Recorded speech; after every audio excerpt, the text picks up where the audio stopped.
I will be doing several videos on this Israel-Hamas flashpoint. I have several pages of notes on it, about 8 pages or so.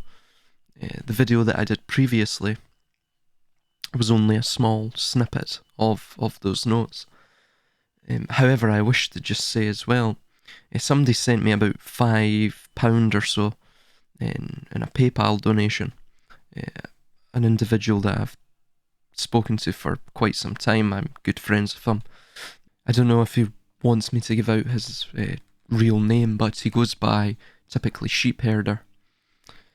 Anyway, I just wish to say thanks to him for that and for his continued support, not just financially in that way, but also just there as a friend, someone to talk to, speak to, and I always find it interesting conversing and corresponding with him. So on the Israel-Hamas flashpoint and the true reasons for the incessant and insidious escalation to World War III, indeed, we see the new military advertisements across the West contain more and more white males in them, a rather curious development and one that is an anomaly relative to the present postmodern penchant for disenfranchising the descendants of those who forged the Western Empire for the Asiatic cabal. They want war, and this is but another increment in the escalation to that desired goal. So it is to A. Foment in tandem with the Russo-Ukraine conflict, a larger scale global conflict and turmoil between the East and West, respectively, and furthermore as well, with this narrative that's brewing due to the deindustrialization of the West that has been gradual, or it has been brought about in a graduated format, where the military-industrial capability of the West is really lacking in comparison to their near-peer competitors, that being China and Russia and, the BRICS countries. Again, bar India. There's a few of the BRICS countries that are sort of, narratively, they're in between. They're not part of any of the two emerging geopolitical axes, or they're part of both. They play both. India is one, Turkey is another. There's several of them, of course. However, what we see is that if the Israel-Hamas flashpoint and the Russo-Ukraine flashpoint was to escalate, this situation was to deteriorate, and that conflict was to expand to a wider regional, or dare I say, even a global conflict, then you will see, obviously China will attack Taiwan, which will open another theatre in the war. So the West, the ailing West, and this will be its sort of coup de grace moment, and we're going to get into some of the other tools that they've brought in, human tools that they've brought in, to ensure the full coup de grace of the West is thus administered. The full assassination, silent assassination of the West is thus administered. Of course, the West it does not have the military-industrial capabilities to fight a 3-front war. It's impossible. I mean, the complexity of keeping up that global conflict would be insurmountable for the West. You would have naval campaigns, island hopping. You would also have other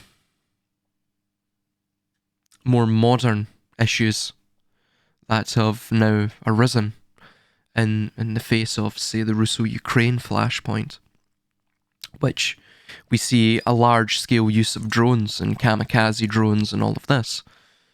So, again, that poses issues for conventional armies. So continuing on, This will eventually produce a Roman-Sasanian-style conflict, or what we would term in a modern sense as World War III. B. As those who seek Zion, and especially those who sought Zion in the 20th century, spoke of, Ukraine as a geostrategic area of interest and was a potential Abrahamic homeland. With the currently planned depopulation of Ukraine via the war and the cheapening of life there with the bewilderingly idiotic counterattacks, then an exodus of Israelis from the southern district of Israel, the Negev desert and what have you, and the wider country will permit an aliyah to Ukraine. Controlling Ukraine permits the group who seek Zion to control firmly the breadbasket of the world. This will further allow the third horseman, if you will, of famine to be induced. This is indeed all part of the planned destabilisation and eventual dissolution of the current world order, the resetting of the simulation, and that occurs every 6,000 years according to the Zohar, as we shall highlight soon. Yes, the Hamas attack was staged. It also allows for the pretext of the invasion of Gaza and Lebanon. Thus, the centres of commerce and agriculture can be controlled by the group who seek Zion, the demiurges chosen, the harbingers of chaos and strife. So just get in, I'm going to skip some of these notes, I will get back to them in another video. The learned ones states that human history can be categorised into 3 distinct 2,000-year eras, Sanhedrin 97a, to which that's from the Talmud, of course, to which the 7th millennia, the one we are in or near, is characterised as the time of the Mashiach, or the anointed monarch of the New World Order in essence. Hence, as is stated in the Zohar, Shlach Lecha 137, quote, "We hear about a tower of precious stone in the midst of other towers. It rises to the high firmament, and is not yet visible. Upon it, the head of the yeshiva inscribed, quote, the name of Hashem is a strong tower, the righteous runs to it, and is safe. A strong tower refers to the congregation of Yisrael, meaning Malchut, therefore the tower of strength, and is safe, so that it will never again fall as it did. That tower, which is the ark, is the name of Hashem and his form, meaning Malchut, and it needs to be in 6 steps or 6,000 years. So they've just laid it out there. This is the 7th millennia. That's what it's all leading to, right? So I wish to state as well. Now, again, there's multiple symbolic and even, you could say, psycho-spiritual aspects to even the term Hashem, the name. We could look at the psychological or psychosocial idea of the name of the Father and how it links to the centrifugal force, that which radiates out from the central source of existence, right? And of course, its relationship to the centripetal force, right? Again, I'll get into that in other videos. But that idea of, and so it will never again fall as it did, that tower, right? The tower was the ark. So that idea of the ark, whence the deluge came, of course we have the Rishat structure, the Eye of the Sahara within Mauritania, which is typically seen as the most probable site of Atlantis, right? Of Plato's Atlantis. Now, of course, Atlantis, it most likely was not called that. That is merely a descriptor or a placeholder term, or something merely that Plato heard from, third, fourth-hand accounts, what have you. However, what it's alluding to is what we see throughout, all the way from, the Aztecs and the Mayan civilization, all the way to China. So the world over is cross-cultural, this phenomenon, where a lot of mythologies, even creation myths, creation myths in terms of the civilization's creation myth, right? How the civilization came to be. It speaks of these precursor civilizations that rose so far, right, that they thought themselves gods. And through the hubris derived from that almost self-assured yet false sense of themselves, they destroyed their civilization, right? Through said hubris and vanity and so on and so forth. Again, Spengler speaks about that within his two magnum opus volumes of The Decline of the West, where he discusses prior to the Caesar character taking hold of the civilization, you find that and civilization is different from culture within Spenglerian thinking. I'll get into that in another video, but civilization is a sort of dead or sterile thing, but he stays. Before the Caesar character takes hold, the final stage of the civilization, the pragmatist, the practically minded, the Faustian archetype begins to become rooted within the psyche of the nobility and, the elite, the establishment. Now, if anyone understands, or if anyone is familiar, rather, with the story of Dr. Faust, it's a very well known, well, at least in Germany and Europe, it's very well known, and it is really turned into a sort of idiom in many ways, a cautionary tale in and of itself, ironically. But Dr. Faust, to cut a long story short, the story goes that he sought forbidden knowledge, especially forbidden knowledge on immortality. He sought immortality. So he makes a deal with the devil, and what ends up happening is he believes he can control this deal. He can, he believes the devil when he makes this contract with him. But unfortunately, the devil lets him down, and the devil takes his soul, and his seeking, Faust's seeking of immortality, eventually leads to his own ruination, right?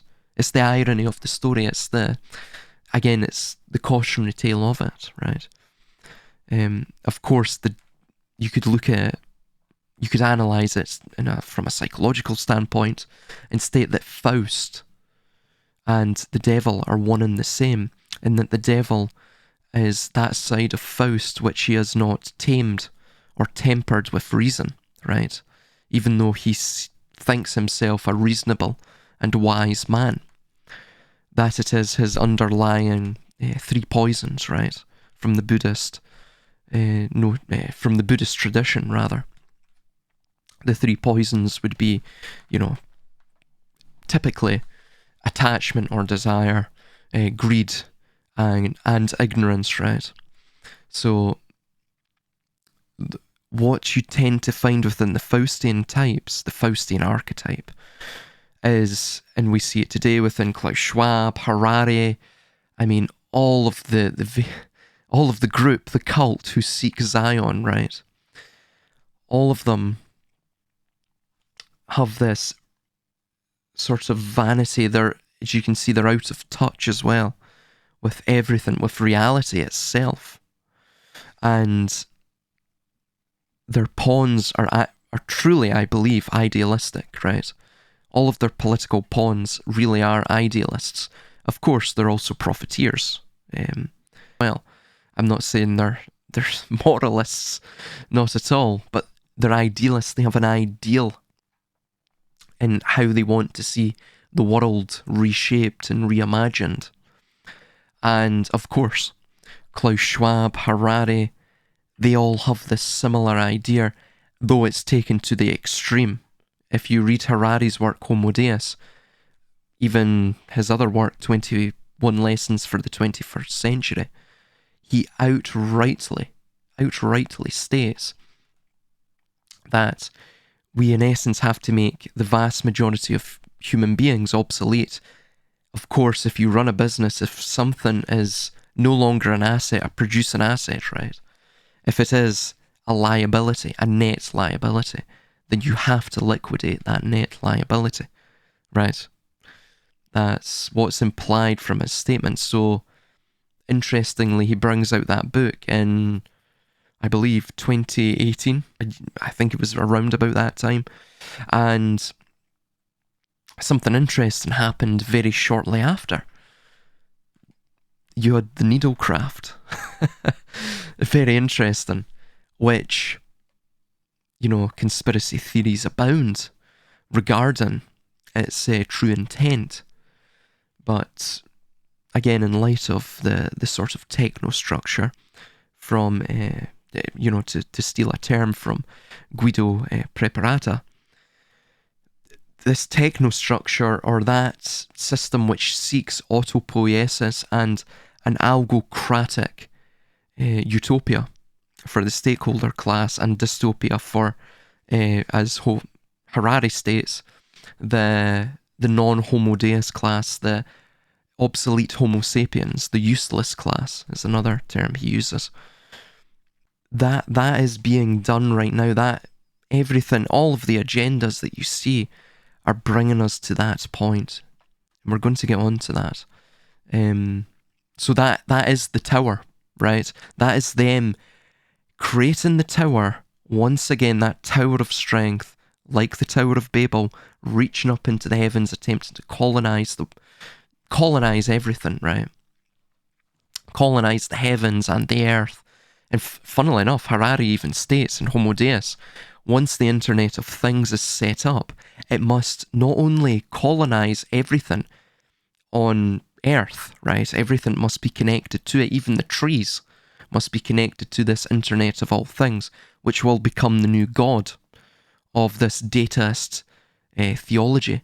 By the way, he calls it a new religion, dataism, a new religion. He states that in time it must become a celestial empire too, and everything within the galaxy must be connected to the Internet of all things, like the Borg from Star Trek. I mean, it's absolutely insane. But again, this is the Faustian archetype. They're so out of touch with reality that they actually believe they can outrun death. But the problem is, like Faust, by his attempt to outrun death, he actually induces it, right? It's this notion that was actually brought up within that old Prince of Persia game. That idea that no man can outrun their fate. I think it was the Prince of Persia, the warrior within. No man can outrun his fate. That time is, it's a mistress that cannot be tamed, right? For a time, she may seem calm, very jovial, very accommodating. That time is a fickle mistress, and it certainly cannot be tamed. Again, it's like the lion or the tiger, right?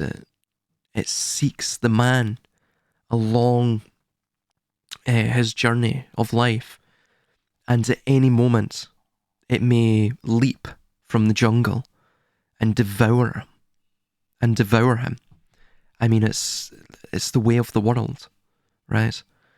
And the more you attempt to run from it, the more you startle it, right? It smells fear, it feeds on fear. And everything that we're seeing being done right now by the ruling class ultimately is based around fear. Harari states it himself, that they're seeking immortality through biodigitalism, or what we would call transhumanism. He's even in the 21 Lessons for the 21st Century, which is an accompanying book, a supplementary book to Homo Deus, and even his first book, Sapiens. He, on page 57, he actually mentions that very thing of, in time, the ruling class will have a biological difference from the ruled, from the working class. So what he states is that biodigitalism will allow for immortality within this new Homo Deus, or God-men, ruling class. So literally what we're looking at is, a sort of quasi-Anunnaki here on Earth. That's what they seek, to become gods among men. So again, that tower will be erected once again, and it shall never again fall as it did, as it states within the Zohar, Shlach Lecha 137, right? So, again, just jumping ahead, some of these notes. So, Hamas ultimately is controlled by Israel. Now, in fact, it was set up in Israel and was a branch of the British Israeli-controlled Muslim Brotherhood. This is what they do, create sectarian divisions vis-a-vis controlled opposition groups to destroy and cause chaos within the ranks of the true resistance movements. We've seen this, throughout the quote-unquote truther movement, if you will. We saw this in Iraq when America invaded, where the Sunnis and Shia Muslims were joined together in resisting the American occupation, until Al-Qaeda and other separatist groups caused a sectarian civil war within these true resistance movements. ISIS, of course, was entirely owned and operated by the US. Case in point, when the Philippines President Duterte stated that he wished to oust the US military presence from the Philippines, we saw that suddenly a southern ISIS contingent conveniently cropped up and provided a pretext for the US to maintain troops there. Another example was Syria, where Turkish, Israeli and American-backed separatist groups and ISIS were being utilised to destabilise the region and thus permit the US to continue to hold strategic oil fields there. Israel to expand its territory, and for Turkey or Turkiye to likewise expand its territory in northern Syria.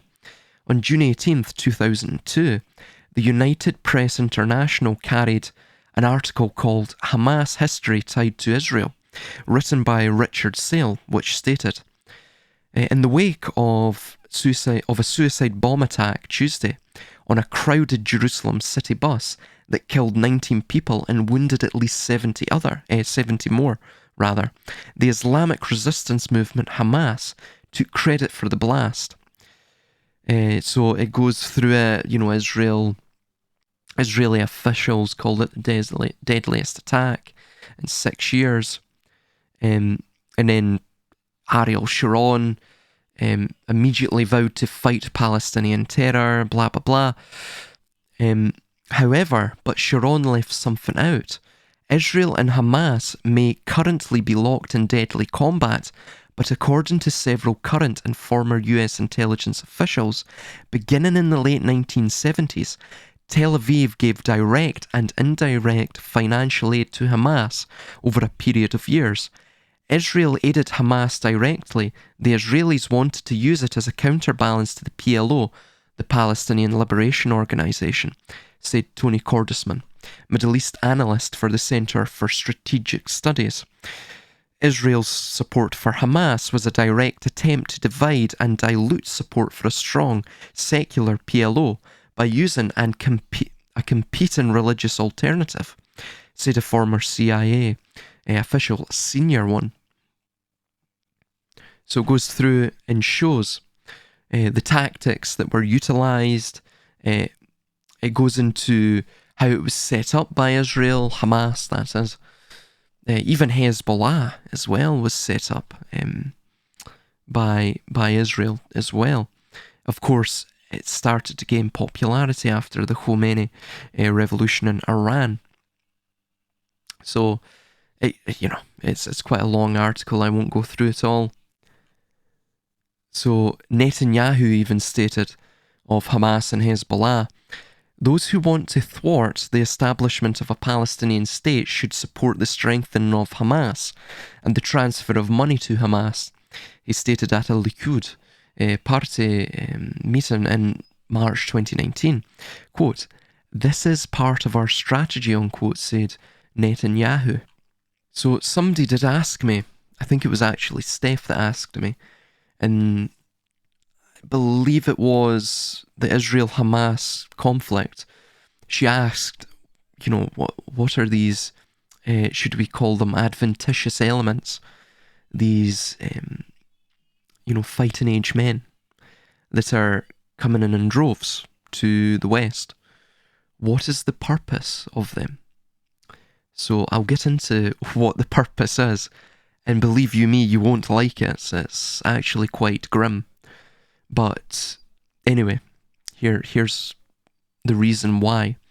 Of course, as I covered in my Francis Fallen video, this will be a replay of the same tactic they utilised during the late Bronze Age collapse with the Sea People, while the remaining sons of the West, along with those sons of the East, who will also be forced to answer the call to arms, are entered into the gauntlet of slaughter, or if they resist the draft, they will be met by the soon-to-be marauders and brigands who await within these makeshift barracks. All of them either ex-soldiers or criminals who have been recruited from foreign jails to thus act as a future wrecking ball to issue the final coup de grace against the ailing West. Furthermore, as I mentioned in my videos last year on the Russo-Ukraine conflict and our lead-up to the new global conflict, we will see the draft come with the forced needle crafting of soldiers on the front line and indeed the conditions at the front, the death and the disease, will also permit the media to cover up the ongoing sacrifice via the needlecraft. An unprecedented release of loosh is upon us, and Yah will grow fat from the work of the Yamadutas during this period. Finally, we can witness that vis-a-vis the US outrightly vetoing, of which its veto takes special precedence within the UN and trumps all other nations, a motion to institute humanitarian corridors and a humanitarian pause to the conflict that will soon rage in Gaza. Unfortunately, this will also be disastrous for the Israelis as well, because the tunnel systems that are within Gaza, estimated to be hundreds of miles long collectively, will force upon the IDF an Iraq-style or Vietnam-style insurgency. One sector will be cleared of combatants, only for the combatants to then retake the position via these tunnel networks. Moreover, close-quarter urban battles negate all technological and numerical advantage the attackers may possess. In fact, a numerical superiority actually may pose a detriment to the attacker in some adverse logistical circumstances. If the IDF go into Gaza, then they would have to absolutely flatten and mercilessly slaughter everyone, or begin to simply starve the populace into submission, which they seem hell-bent on doing. If they decide to go into Gaza and directly confront the combatants and civilians, depending on the rapidity of the operation, then we are looking at an order of 5,000 Israeli casualties and many more wounded, both physically and mentally, of the latter being the most detrimental to long-term societal stability, as we have seen within the USA. This, indeed, would be Israel's Vietnam. Although, it goes without saying, but Israel, if they are enduring a torrent of casualties, will lobby the USA, through AIPAC primarily, to put American troops into Gaza, to soak up some of the bullets, of course. American lives are expendable to the Israeli establishment, of course, as America and the rest of the West is but another host that is about to be entirely sucked dry of all remaining vitality and tossed callously, like a depleted husk, into the dustbin of history, like so many before it, like so many empires before it actually. as I covered in my Perpetual War of the Future, which would also permit the inducement of a far more viable dystopian system. I stated in that video, the endless warfare doctrine, though most had different terminology for it, and it was hidden, as most things are, within sci-fi. We find that within Orwell's work, 1984, that to create the impetus and social acceptance of perpetual war, that the two countries would have to agree to small-scale nuclear conflict or, as we see now, potential chemical and biological weapons being utilised. It will probably be contrived by the media, for the most part though.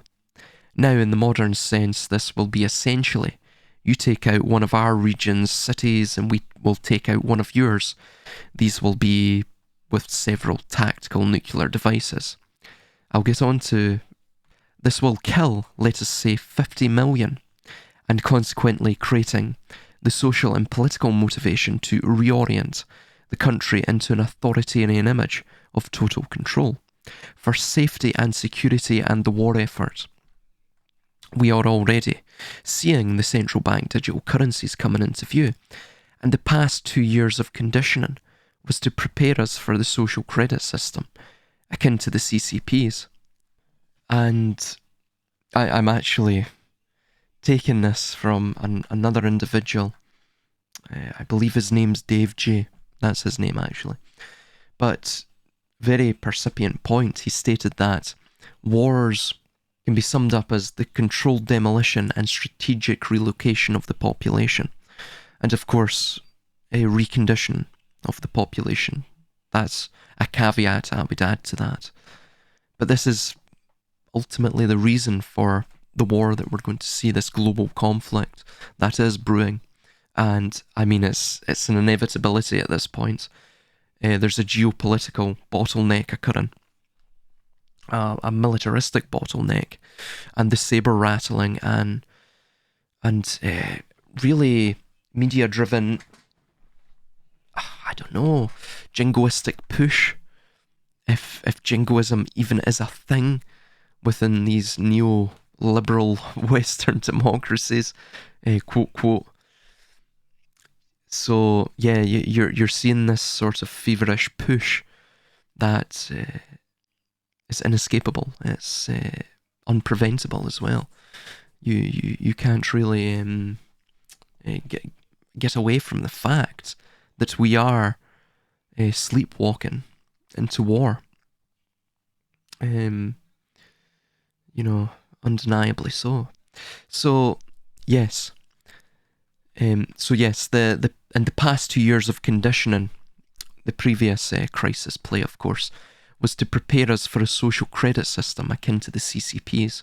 Most individuals, after such a catalysing event as a global conflict or atomic war, real or contrived, that's being simply MOABs used instead of tactical nuclear devices, will create the necessary hatred and emotional investment within the populace to do anything commanded of them in a primal tribalism that will seek to create universal conformity and drive out the naysayer and dissident classes.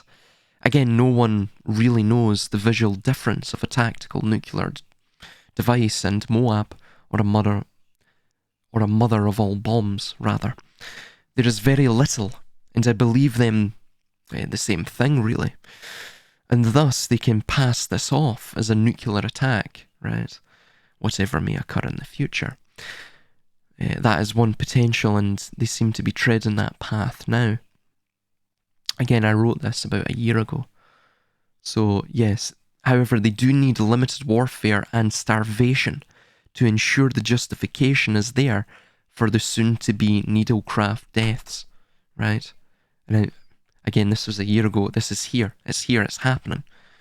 In the British Parliament, we have inquests and debates and committees being formed to discuss, right? Or, again, to provide the veneer that the legislative bodies, that the governmental institutions are discussing the unprecedented, again, there's that word again, the unprecedented rise in mortality rates, right? Very, I believe it's all mortality rates. So not just, comorbidities or what have you, just all mortalities are up across all age ranges. So again, very interesting. You need a war to in essence hide that, obscure it, right? The war acts as a sort of form of obscurantism in that sense. However, will it be Mad Max and total anarchy? Will total anarchy ensue after this nuclear strike? I hope so, but most will be so terrified and traumatized that they will be suffering from en masse MKUltra. They'll be pliable at that point, right? Fear will abound within their biological and mental systems, even their spiritual essence will be tinged with fear. So it makes them pliable, malleable, if you will, mentally, physically, and they will simply follow any commands given, right? The populace will. 911 and that traumatizing event was something similar to that. Keep the justification for slaughter of the enemy short, one-dimensional, and base it around moral lines, good and evil. Most will buy it. Again, this is the strategy of tension. That's literally what it's called within military doctrine and also political doctrine. H.G. Wells wrote this in Shape of Things to Come, the 1930s or so. Quote, a long economic slump causes a major war that leaves Europe devastated and threatened by plague. In decades of chaos with much of the world reverting to medieval conditions, pilots and technicians formerly serving in various nations' air forces maintain a network of functioning airfields. Now again, this is in the 1930s. Around this nucleus, technological civilization is rebuilt, with the pilots and other skilled technicians eventually seizing world power, or worldwide power, and sweeping away the remnants of the old nation state. A benevolent dictatorship is set up, paving the way for world peace by abolishing national divisions, enforcing the English language, promoting scientific learning, and outlawing religion. The enlightened world citizens are able to depose the dictators peacefully and go on to breed a new race of super talents able to maintain a permanent utopia, unquote. H.G. Wells made a prediction of a 25-year global conflict here from 1940 to 1960, though the period of time is not to be taken literally. Essentially, it is a conflict that would be perpetual by the standards of the day.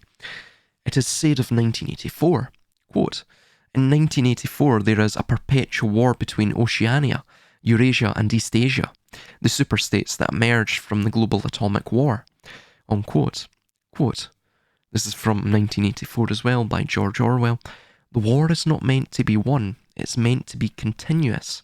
Hierarchical society is only possible on the basis of poverty and ignorance. Again, it has to be a predatory system, right? That is what civilizations are. Again, they're not cultures. They're not nations. Civilizations destroy and really parasitically leech off of the energies of cultures rather, and nations. They destroy them. The civilization is a parasitical force. It's almost a cancer which has grown out of, unwarrantedly, from the culture and or the nation, which, culture and nation are some very similar ideas. Again, if we understand the etymology of nation, which is a tribe, right? So the tribe or the culture. The civilization is something entirely different. It's very akin to an empire. It's built around this sort of weird, quixotic, cosmopolitan ideal. Again, similar to this, of the Tower of Babel or Atlantis seeking the Faustian dream, right? Which inevitably leads to the realization of a nightmare, right? Again, it's that notion of the road to hell is paved with good intentions, right? So, yes, this new version is the past, and no different past can ever have existed. In principle, the war effort is always planned to keep society on the brink of starvation. The war is waged by the ruling group against its own subjects, and its object is not the victory over either Eurasia or East Asia, but to keep the very structure of society intact, unquote. And again, war, it's not just inflicting physical damage upon the enemy, it's also the inflicting of emotional and psychological damage, right? So, as we see in terms of viewing warfare like that, the establishment, the ruling body, the ruling class, they utilize warfare and principles of war, psychological war, against their own populace. They must, to maintain their own power. For power, like us, like the body itself, right? Like the human being, it has an instinct of self-preservation. It seeks to exist, to perpetuate its own position within the world. It seeks, and again, because it is the sort of king of the hill, the top of the hierarchy, power can only do that, can only keep the structure of its, pyramid intact. Its sort of human farm. They can only keep that structure intact vis-a-vis principles of war being applied to its own populace, right? Tactics, stratagems of war being utilized to control and corral the human population. Again, this comes to the idea of what I spoke about in my first book, that civilization derives from the agrarian revolution, from agriculture. And really that almost was a mental revolution as well as a technological revolution for man. Very similar to how we're seeing AI play out now. It's almost induced a rapid form of mental evolution within man. AI has, and of course in the past, agriculture did the same to our ancestors. It changed the way they thought about things. They began to think more systematically, more meticulously about ideas and how to order the tribe. And I coined the term agrarian systematization. And really the technocratic future, again, as Guido Preparata states, the technostructure, the anthill, the human anthill, the termitry, right? The termite society. That is all an outgrowth of this, of the agricultural revolution and its mental effects. It's, one could say, detrimental mental effects upon man.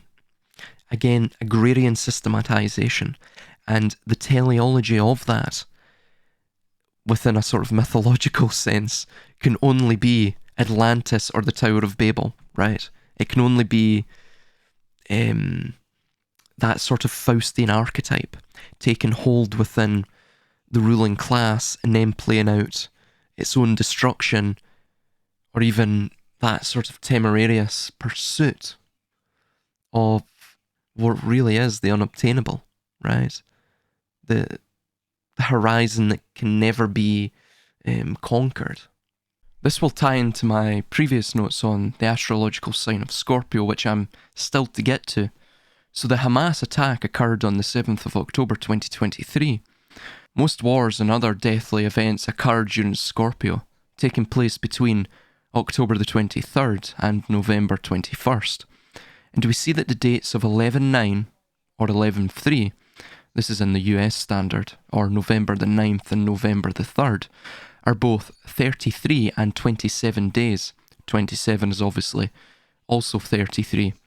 That being 27 is the sum of 3 to the power of 3 days since the 7th of October incident. With Israel delaying their attack, we can only conclude that this has theurgical or ritualistic overtones. Will their offensive coincide with either of these days, as it did with the October Revolution and the storming of the Winter Palace being postponed until the Earth was under the sign of the Scorpion, of which would likewise be the 11/9 and 11/3 would be likewise date reversals of the beginning major events that began this transition to global havoc and unbridled destruction. The US are striking targets in Syria as well right now, as Israel is doing too, from the air, of course. So again, this is to induce a wider regional conflict to escalate the situation. And this comes at a time where the US is going through a political, economic, and social metamorphose. And really what these wars permit is firstly the maintaining of the conditions of poverty and ignorance.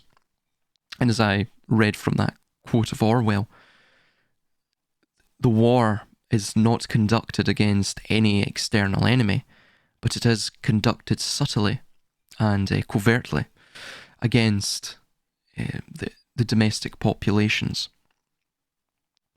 Again, to provide them that war mentality which confers benefits upon power and the maintaining of it, of the establishment of power, of the establishment itself. So the USS Liberty event that occurred in the 60s with the US carrier groups going to the Eastern Mediterranean off the coast of Israel right now. And there's a few other